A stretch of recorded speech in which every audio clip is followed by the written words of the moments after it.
Buenos días, queridos hermanos. Dios los bendiga. Por favor, abran sus Biblias. Android, iPhone, IA, ahí. Y si tienen una Biblia de papel, mejor todavía, porque eso me trae buenos recuerdos. Ya ahora, aunque la tenga, no la puedo leer. Mis ojos no me dan para eso. Hoy vamos a hablar acerca de crecer. Eso de crecer, bueno, tiene muchas connotaciones. Podemos crecer en estatura, ¿no? Que normalmente todos vamos creciendo hasta cierto tiempo, ¿no?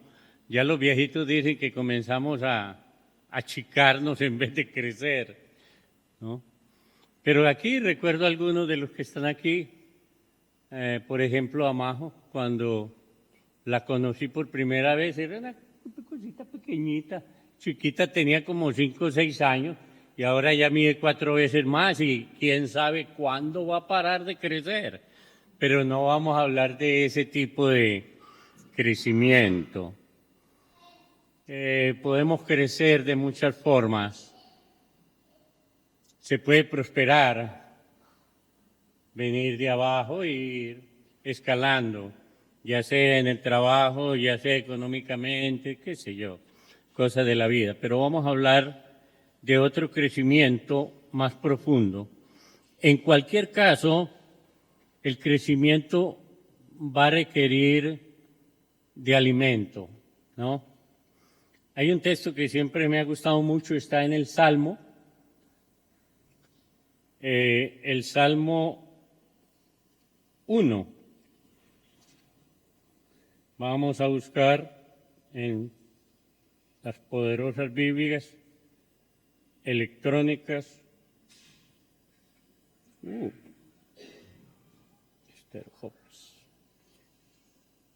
El capítulo 1, vamos a leer los primeros versículos del 1 al 3. Dice así la palabra del Señor. Bienaventurado el varón que no anduvo en consejo de malos, ni estuvo en camino de pecadores, ni en silla de escarnecedores se ha sentado, sino que en la ley de Jehová está su delicia, y en su ley medita de día y de noche. Será como árbol plantado junto a corrientes de aguas, que da su fruto en su tiempo, y su hoja no cae, y todo lo que hace prosperará. Aquí en este salmo está hablando del hombre bueno, y que podemos aplicar también a la mujer buena, ¿no? Como un árbol que ha sido plantado a la orilla de un río. Han visto a la orilla de los ríos siempre la vegetación es muy frondosa, fuerte, hermosa, todo el año está verde, siempre hay fruto. Puede haber sequía en otros lados, pero allí siempre va a haber crecimiento. Aquí el salmista, valga decir que, bueno, se pasa en su poesía hablando de la felicidad de aquel varón o de aquella mujer que anda haciendo lo bueno y que es similar a un árbol que ha nacido a la orilla de un río. Eso es una buena imagen, ¿no? Una figura que todos podríamos entender, lo cual no se ve en los desiertos, se ve a la orilla de los ríos, donde hay buena agua, buen alimento, buena tierra, etcétera, etcétera. Muy bien.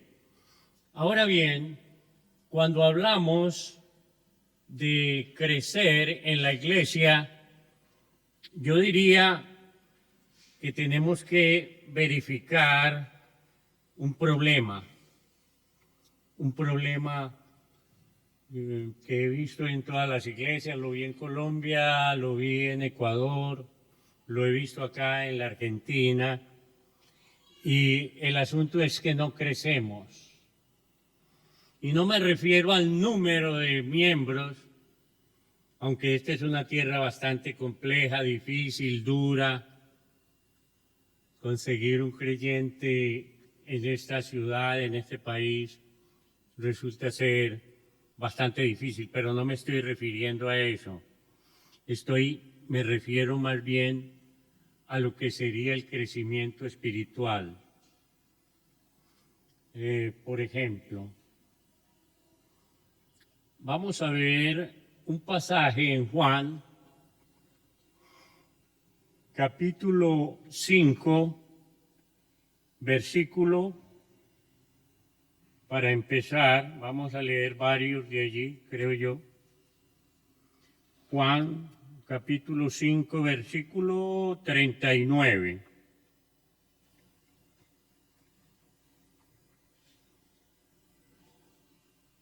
Esto es muy interesante porque Jesús está hablando a los judíos y les dice: escudriñad las Escrituras, porque a vosotros os parece que en ellas tenéis la vida eterna, y ellas son las que dan testimonio acerca de mí, dice la Reina Valera del 60. Pero en NBI hay una corrección oportuna, que es lo que está más cerca al original, o sea, lo que dice la palabra del Señor. En este caso no es un mandamiento a que ustedes escudriñen las Escrituras, que investiguen las Escrituras, que se metan en ellas para sacarle todo el jugo a las Escrituras. No, no está diciendo eso. Está diciendo que los judíos les encanta estudiar, ustedes estudian con diligencia las Escrituras, porque piensan que en ellas hayan la vida eterna, y son ellas las que dan testimonio a favor de mí, a favor de mí. Lo interesante de esto, de este pasaje, es que el Señor va a seguir diciendo: mas sin embargo ustedes no creen en mí. Aunque la palabra de Dios habla de mí, Moisés habló de mí, y ustedes no creen en mí. Aunque ustedes investigan, estudian, no se han enterado que Moisés habló de mí. Por allá en Deuteronomio 18, 14, él dice: va a venir un profeta como yo. Tienen que oír a ese profeta, porque si no lo oyen, adiós pues, van a estar perdidos. Y ese profeta se refería directamente a Jesús. Y esto es importante porque no importa cuántas veces yo lea la Biblia, no importa cuántas veces estudie libro por libro, porque es probable que lo hagamos y no entendamos, por más que leamos 20, 30, 40 veces la palabra de Dios. Porque una cosa es leer como quien lee una novela, otra cosa es lo que dice, volvamos al Salmo 1. Ahí hay algo muy importante en este Salmo 1. Vamos al versículo 2. Sino que en la ley de Jehová está su delicia, y en su ley medita de día y de noche. No dice que solo está investigando, que solo está leyendo de día y de noche, no, ya la leyó. Pero esta persona que va a crecer al no solo al leer, sino al profundizar en la palabra, dice que en la ley de Jehová está su delicia, su gozo. Y por eso dice, bienaventurado el varón, ¿no? O la mujer inclusive, ¿no? Cuya delicia está en la ley del Señor y que medita en ella de día y de noche, cuando se acuesta, cuando se levanta, cuando sale a la calle, en el colectivo, en el taxi, en el Uber, en el trabajo, siempre está rondando la palabra de Dios en su mente. No solo leer la palabra de Dios nos va a brindar esa alegría, porque hay veces leemos, pero no comprendemos, como pasaba con estos hombres, como dice en alguna otra parte, en Corintios creo, que dice Pablo que todavía tienen un velo, como si estuvieran bajo la ley. Ahora, en el momento en que Jesús habló con ellos en Juan 5, estaban bajo la ley mosaica. Jesús nació y murió en esa ley, pero resucitó en un nuevo pacto. Muy bien, muy bien. El asunto es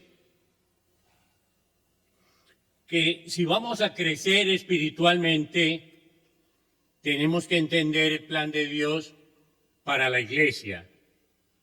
Y es ahí donde entra el pasaje que miramos en Efesios, capítulo 4, Efesios 4,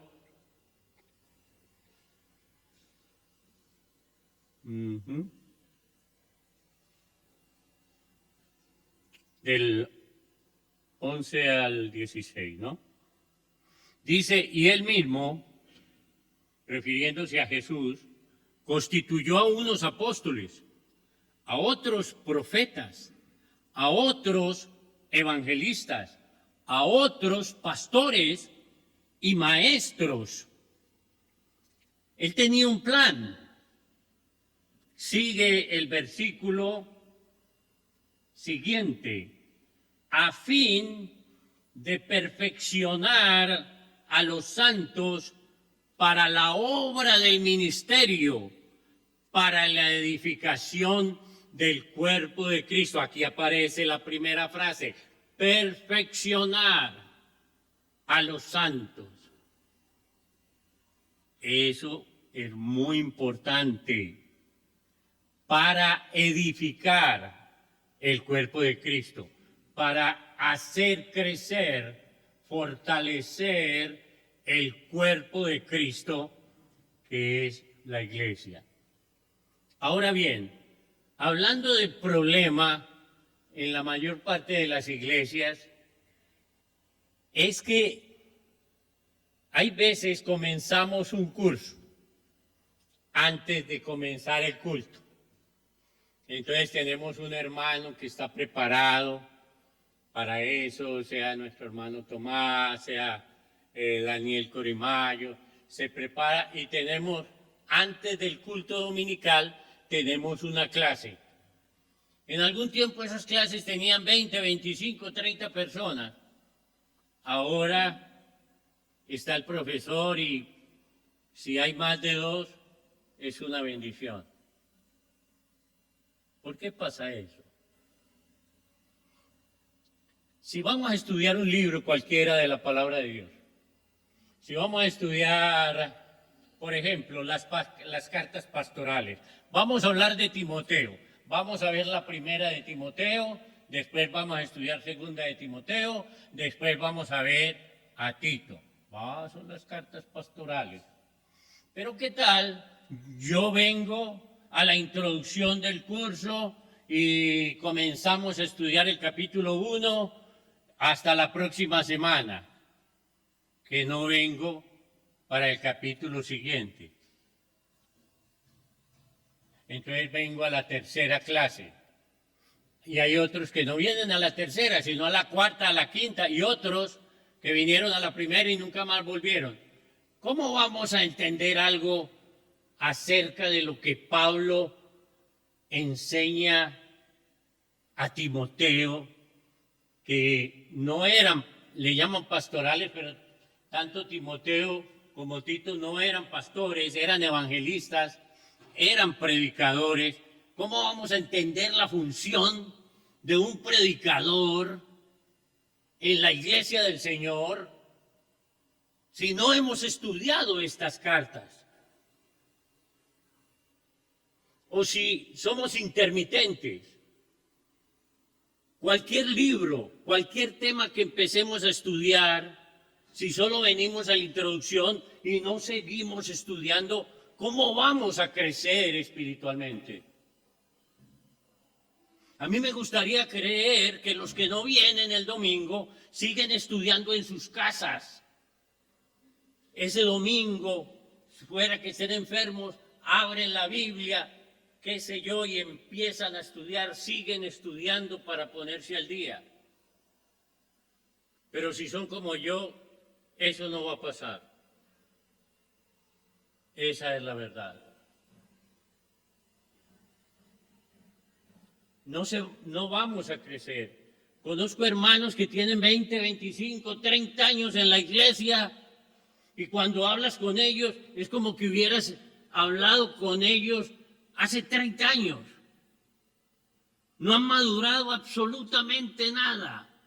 Las mismas preguntas, las mismas inquietudes de hace 30, 20, 25 años son las mismas de hoy. No han resuelto en su cabeza algún aspecto importante, alguna revelación que la palabra les haya traído. Y eso es triste, hermano. Porque el Señor no escogió estos santos varones, apóstoles, profetas, evangelistas, que son los predicadores, pastores. Aquí tuvimos pastores en algún momento, ¿no?, que van a ser los líderes de las iglesias cuando han madurado. Cuando hay ancianos en una iglesia, eso significa que la iglesia es madura, que se ha fortalecido, que se ha edificado. No solo van a tener pastores, sino cantidad de diáconos. La iglesia que me ha sostenido a mí por tantos años, en su momento tuvo 19 pastores, 60 diáconos, y eran solo 800 miembros.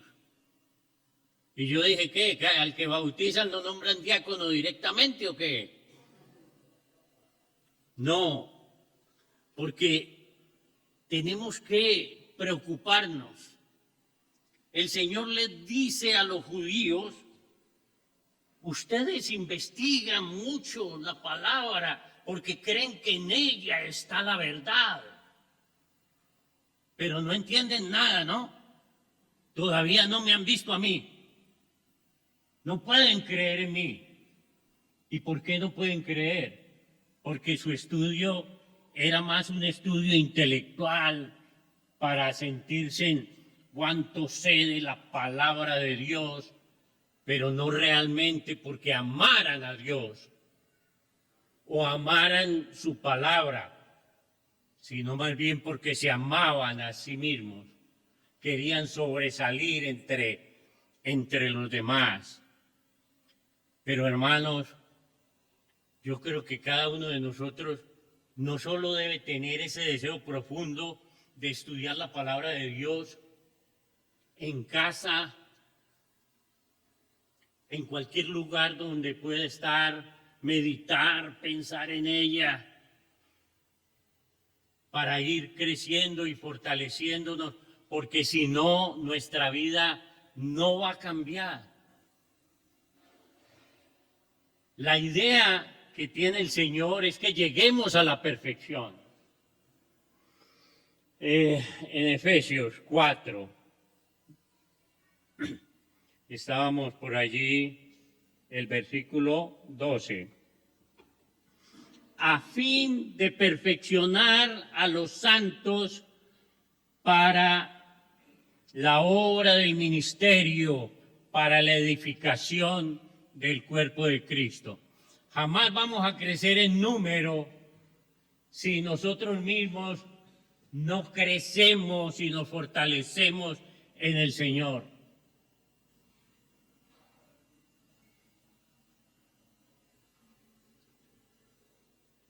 Para uno sentir que es fuerte en el Señor, debe saber exactamente la verdad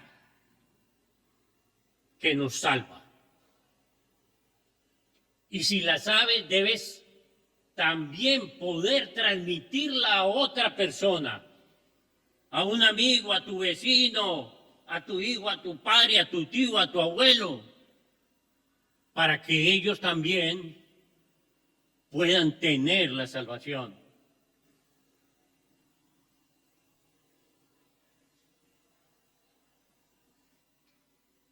No sé cuántos modos de enseñarle a la gente hay acerca del plan de Dios para la redención del hombre, pero sí que deben pasar de 10 maneras distintas y todas sencillas.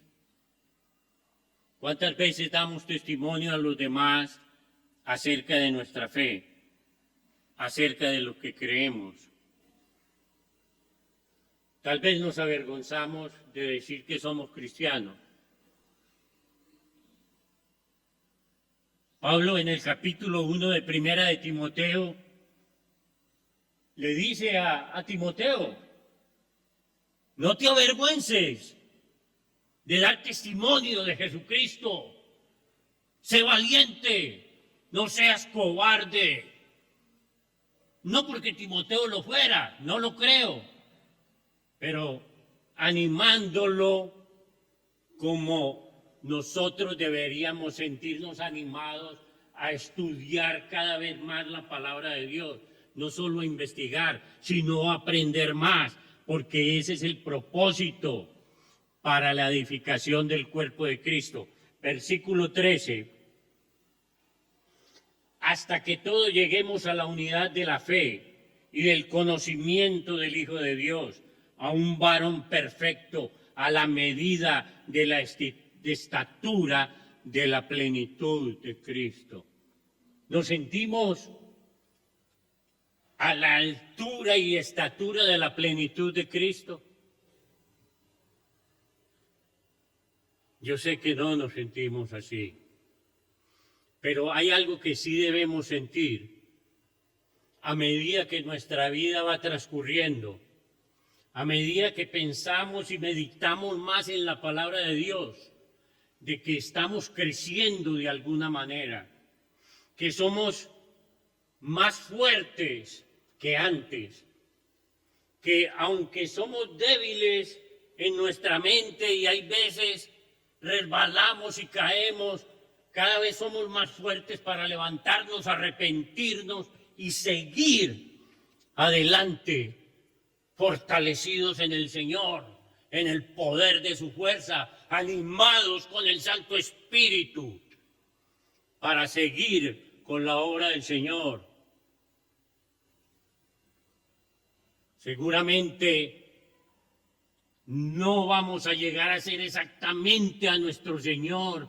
Él jamás pecó. Pero que cuando Él venga nos encuentre en ese plan de parecernos cada vez más a Él. Que nuestras decisiones en la vida sean más semejantes a las que Él tomaría si estuviera en nuestro lugar.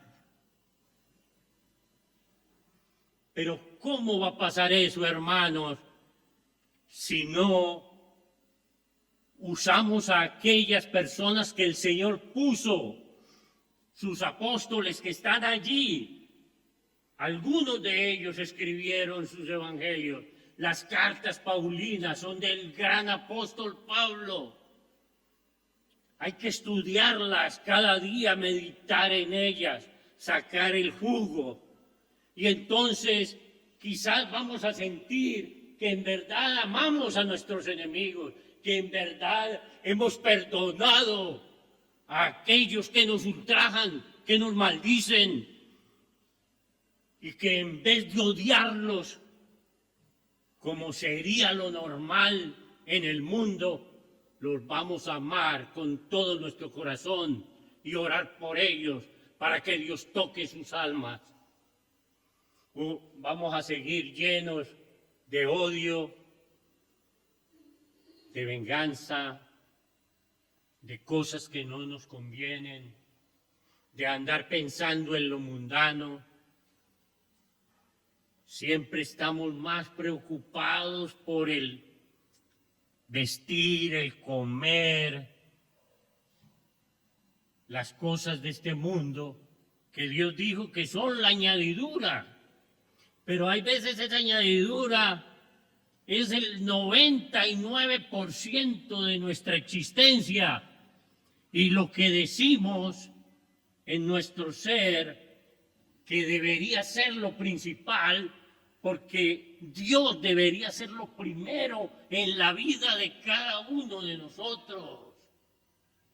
Dios no quiere una parte de nosotros, Dios lo quiere todo. Si alguien sienta en el trono de la gracia a su familia, a su trabajo, cualquier otra cosa que no sea Dios mismo el que esté en ese trono, entonces no somos dignos de ser llamados hijos e hijas de Dios.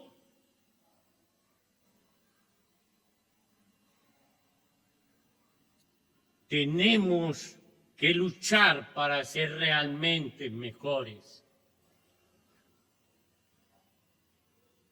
Hay ejemplos bíblicos, algunos muy sutiles, otros más fuertes.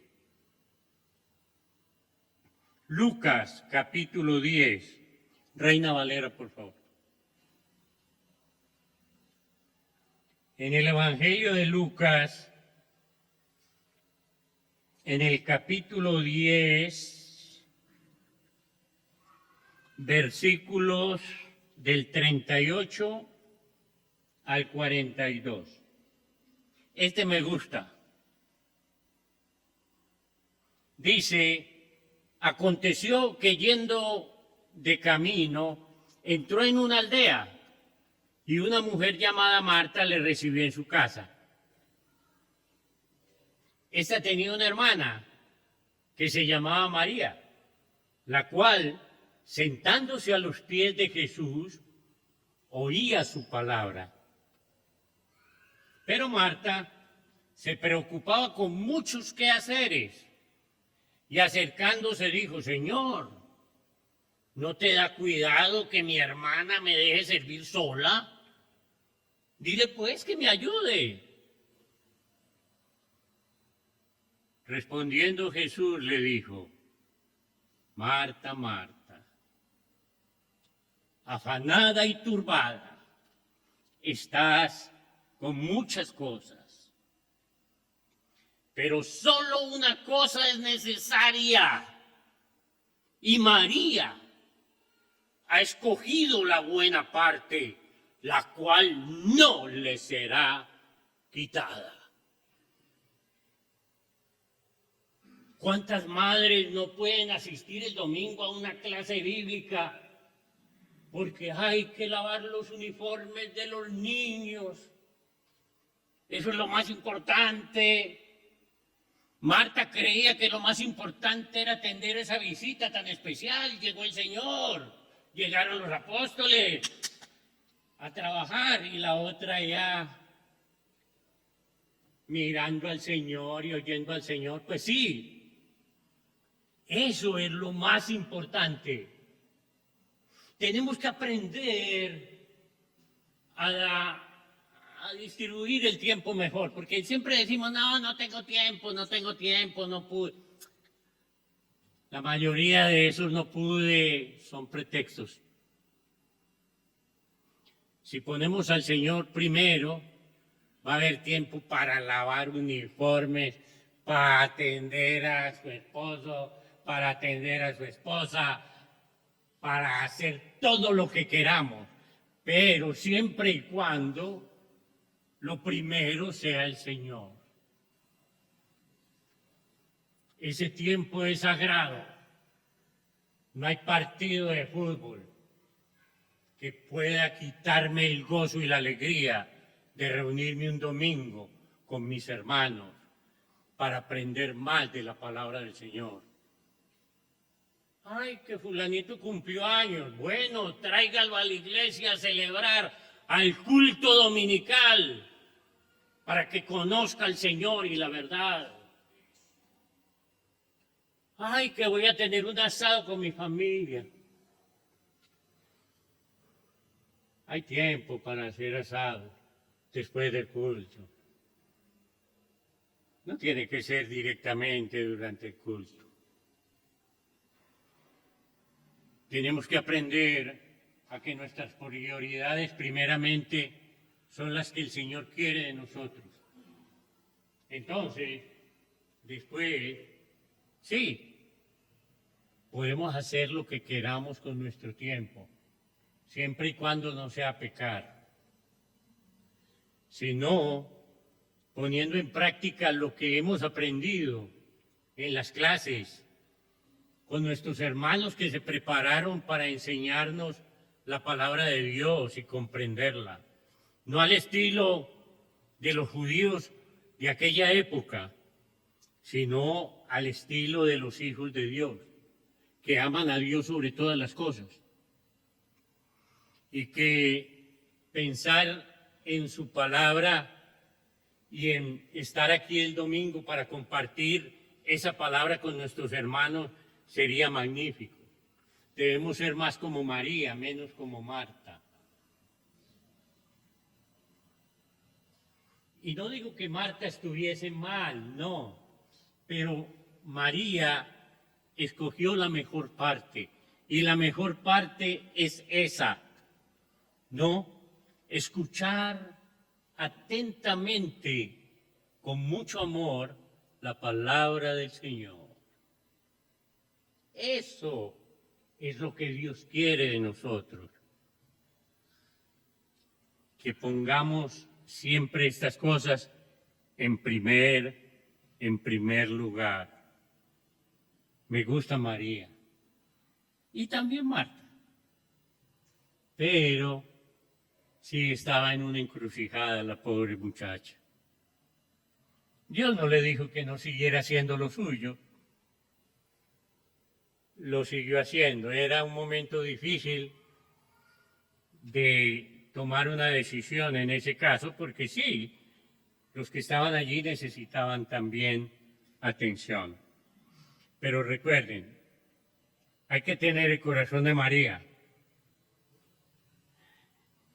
Hay que tener algo importante. Cuando nosotros ponemos a Dios primero, vamos a poner primero su palabra. Cuando ponemos primero su palabra, seguramente nuestra vida va a mejorar. No digo que no vamos a pecar. Hermanos, todos pecamos. No sé si pasa un solo día en que no pequemos.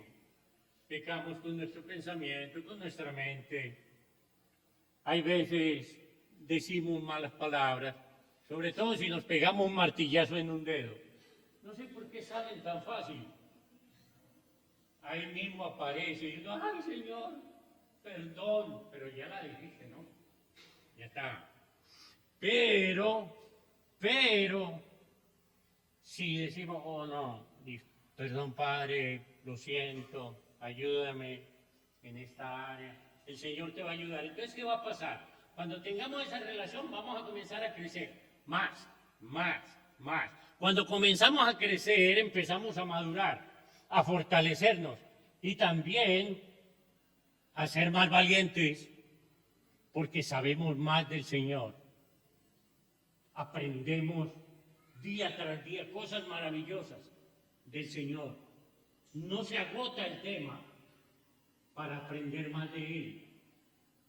No se agota el tema para saber que cada día que estamos más cerca de Él, Él está más cerca de nosotros y nosotros nos fortalecemos en espíritu para ayudar a otros. Entonces ahí ya estamos preparados.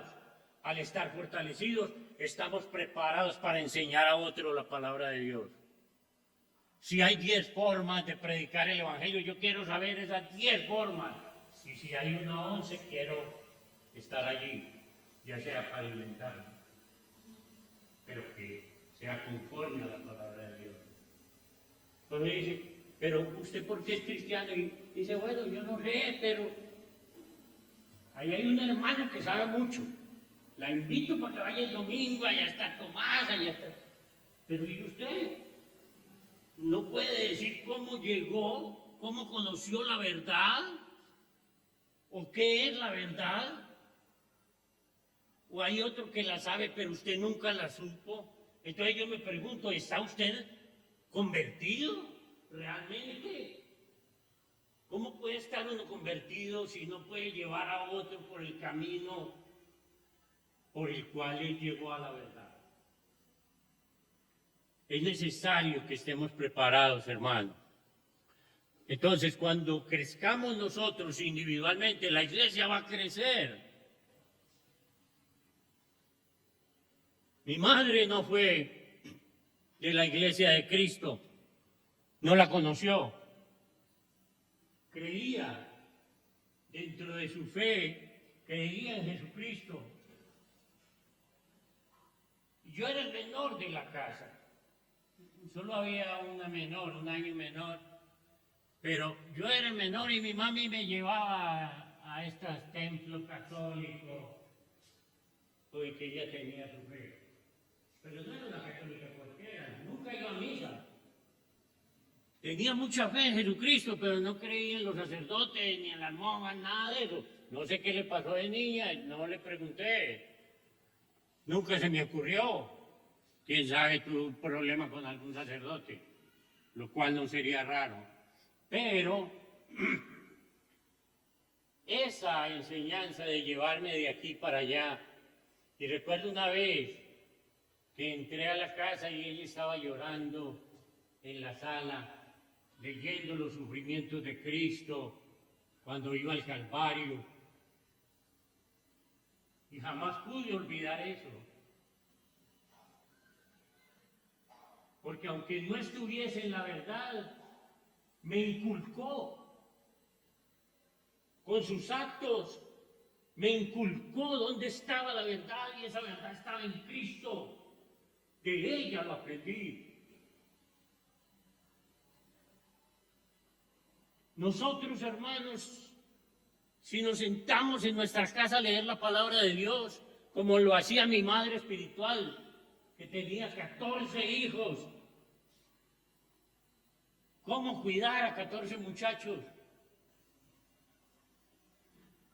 Todos los días a las 5 de la mañana hasta las 7 estaba leyendo la palabra de Dios. Una vez me dijo, Darío, acabo de terminar de leer 20 veces la Biblia. Muchos años después le pregunté, Blanca, ¿cuántas veces lo has leído? Y me dijo, seguro paso de 40, pero ya no las cuento. Pero ella no lo hacía solo por leer, sino por aprender.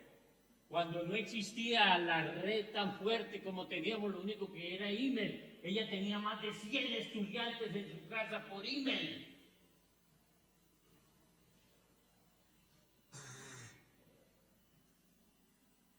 Ahora sería la diosa de la red, enseñando la palabra de Dios. Sus hijos nacieron, se criaron todos, viéndola a ella de 5 a 7 de la mañana.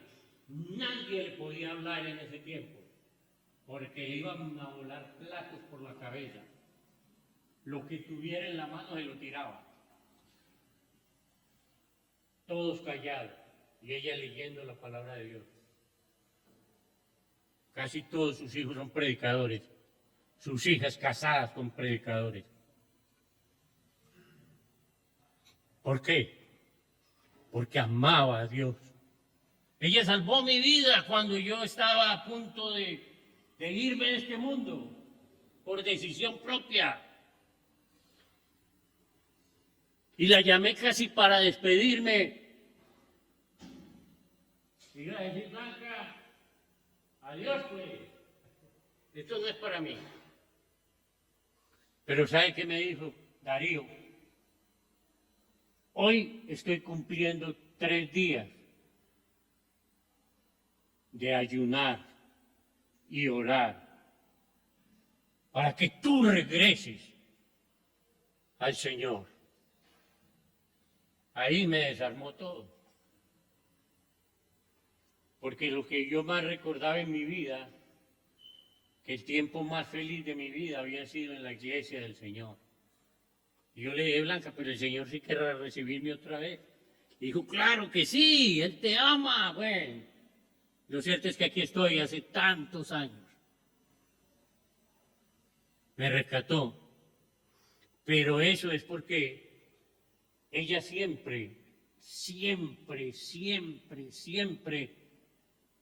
predicó, enseñó, estudió la palabra de Dios con gran amor.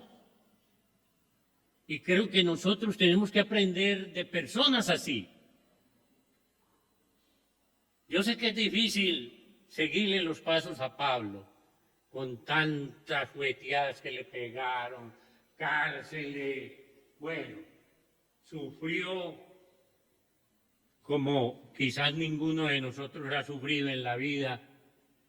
Y él siempre va adelante, adelante, adelante, adelante. Yo digo, bueno, tal vez no seremos como Pablo, pero deberíamos imitarlo, ¿no?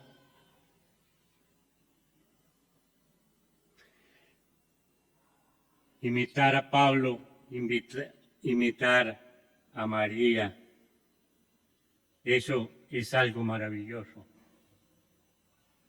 Yo quiero animarles, hermanos, a que realmente estudien la palabra. ¿Saben el privilegio que tienen ustedes acá en la Argentina? Sean argentinos o de cualquier parte que sean de este planeta. Estamos en un lugar que contamos con una escuela bíblica. Una bendición. Hacer un curso, 2 cursos, los que puedan. Pero no asistir a la introducción y después,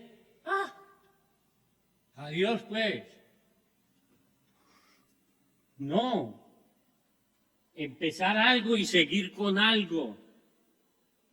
Hay veces no nos gustan ciertas cosas, como la historia, como no me gustaba a mí las matemáticas en el colegio, hasta que un profesor me hizo hacer miles, literalmente miles de ejercicios.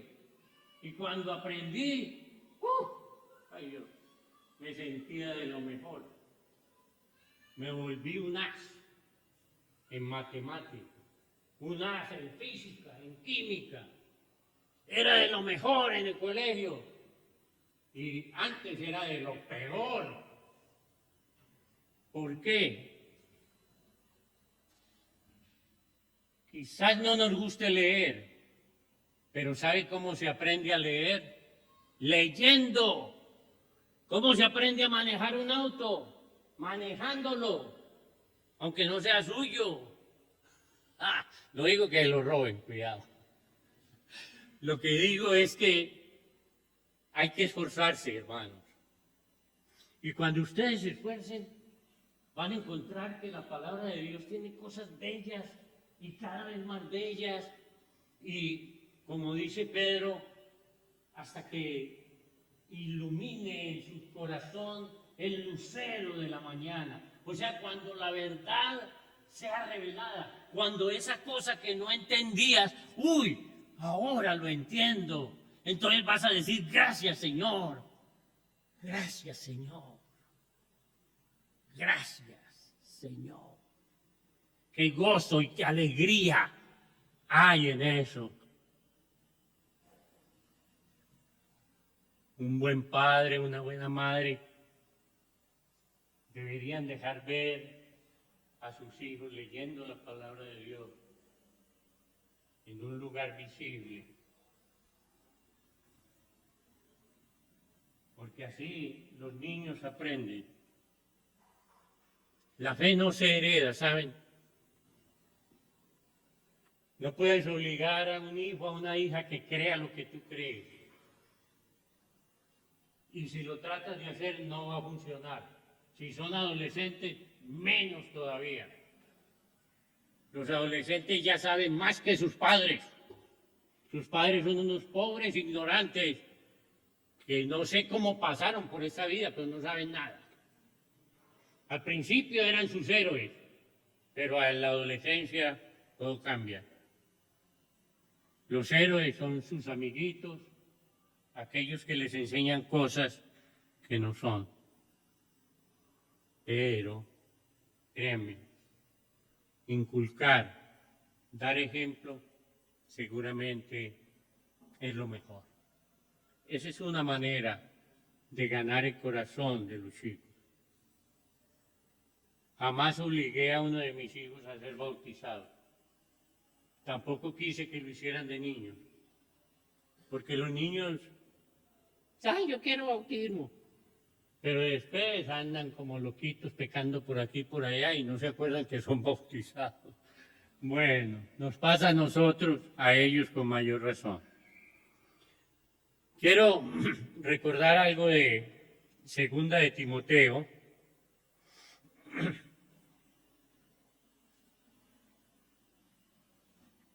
De Segunda de Timoteo, porque creo que ahí es donde el apóstol Pablo está diciendo esto mismo con otras palabras.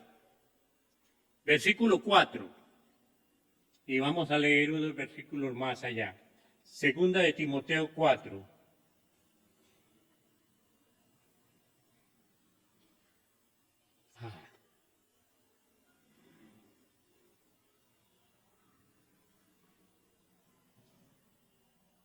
Segunda de Timoteo 4,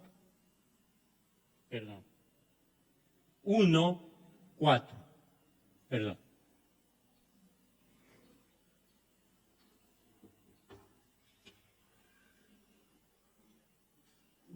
Muy bien.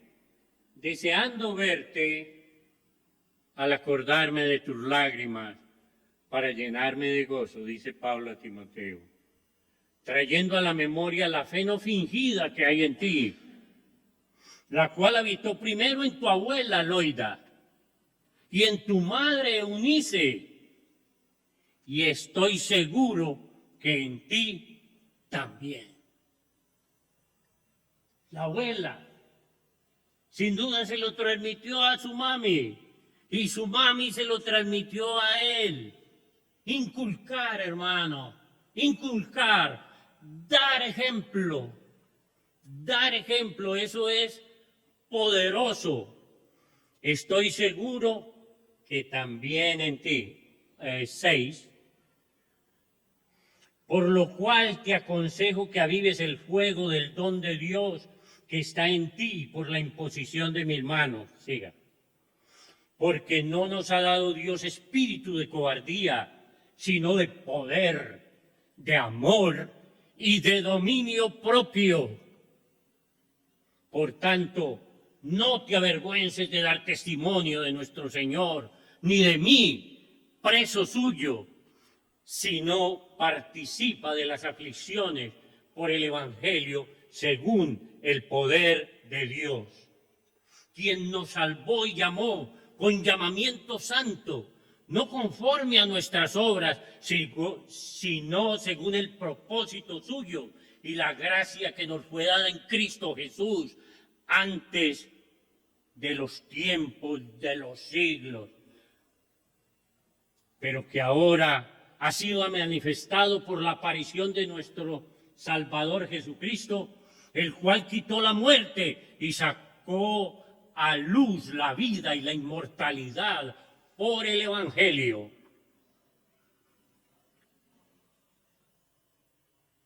Del cual yo fui constituido predicador, apóstol y maestro de los gentiles. Ahí estamos, hermanos. ¿Queremos madurar? queremos crecer, seamos responsables, primero con nosotros mismos, fortalecernos para poder ayudar a otros a que encuentren el camino que nosotros encontramos. Y como dice el apóstol Pedro en su primera carta, capítulo 2, versículo 2.